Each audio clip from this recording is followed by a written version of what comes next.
Bonjour à tous et bienvenue à notre podcast où nous allons plonger aujourd'hui dans une question fondamentale. Quelles devraient être les priorités d'une personne dans la vie? Vaste sujet, n'est-ce pas? Vaste et crucial. Entre la famille, l'amour, le travail, les loisirs, on se sent parfois submergé.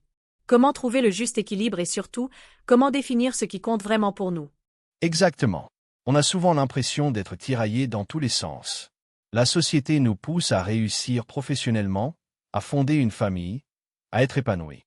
Mais est-ce que tout cela est compatible? Et est-ce que ce sont vraiment nos propres aspirations? C'est la grande question. Et je pense qu'il n'y a pas de réponse unique. Les priorités varient en fonction de l'âge, de la personnalité, des expériences de chacun. Absolument. Pour un jeune adulte qui démarre sa carrière, le travail peut être une priorité absolue. Il cherche à se faire une place, à acquérir des compétences, à gagner en indépendance financière. Oui, c'est une période où l'on se construit, où l'on teste différentes voies.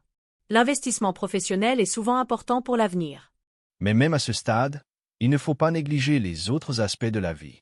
Les relations sociales, les loisirs, le bien-être personnel sont essentiels pour éviter le burn-out et garder un équilibre.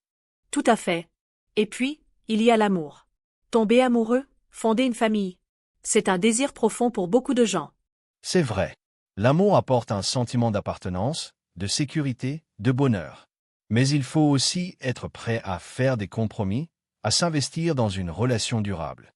Et la famille, c'est un pilier pour beaucoup d'entre nous. Les parents, les frères et sœurs, les enfants. Ce sont des liens précieux qui nous soutiennent tout au long de notre vie. Bien sûr, la famille est un refuge, un lieu où l'on peut se ressourcer, partager des moments de joie et de tristesse. Mais il faut aussi savoir poser des limites, préserver son indépendance. C'est un équilibre délicat à trouver. Et puis, il y a le travail, qui occupe une grande partie de notre temps et de notre énergie.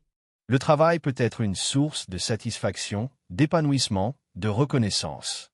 Mais il peut aussi être une source de stress, de frustration, d'aliénation. Il est important de trouver un travail qui ait du sens pour nous, qui corresponde à nos valeurs, à nos aspirations. Et de ne pas se laisser dévorer par la pression, la compétition. Et les loisirs, alors? On en parle assez peu, mais ils sont pourtant essentiels pour notre bien-être. Ah, les loisirs. C'est le moment où l'on peut se détendre, se faire plaisir, oublier les soucis du quotidien. C'est important d'avoir des passions, des activités qui nous font vibrer. Que ce soit le sport, la musique, la lecture, le voyage, l'art. L'important est de trouver quelque chose qui nous passionne et qui nous permette de nous ressourcer. Et puis, il y a le développement personnel. Apprendre de nouvelles choses, se cultiver, élargir ses horizons. C'est important de continuer à grandir, à évoluer tout au long de sa vie. Oui, ne pas se contenter de ce que l'on sait déjà, rester curieux, ouvert au monde. C'est ce qui nous permet de rester jeunes d'esprit et de nous adapter aux changements. Alors, comment prioriser tout cela? Comment trouver le juste équilibre entre la famille, l'amour, le travail, les loisirs, le développement personnel? Je pense qu'il faut d'abord se poser les bonnes questions. Qu'est-ce qui est vraiment important pour moi? Quelles sont mes valeurs? Quelles sont mes aspirations? Et être honnête avec soi-même. Ne pas se laisser influencer par les attentes des autres, par les normes sociales. Écouter sa propre voix. Ensuite, il faut fixer des objectifs clairs et réalisables.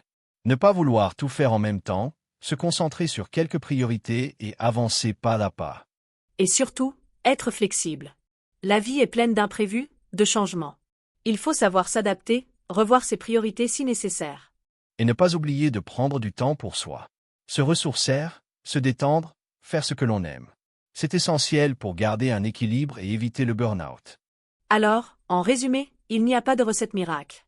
Chacun doit trouver ses propres priorités en fonction de sa personnalité, de ses valeurs, de ses aspirations. Mais il est important de se poser les bonnes questions, de se fixer des objectifs clairs et réalisables, d'être flexible et de prendre du temps pour soi. Et surtout, d'écouter sa propre voix et de ne pas se laisser influencer par les attentes des autres. C'est un cheminement personnel, une quête de sens qui dure toute une vie. Merci de nous avoir écoutés et à bientôt pour un prochain podcast.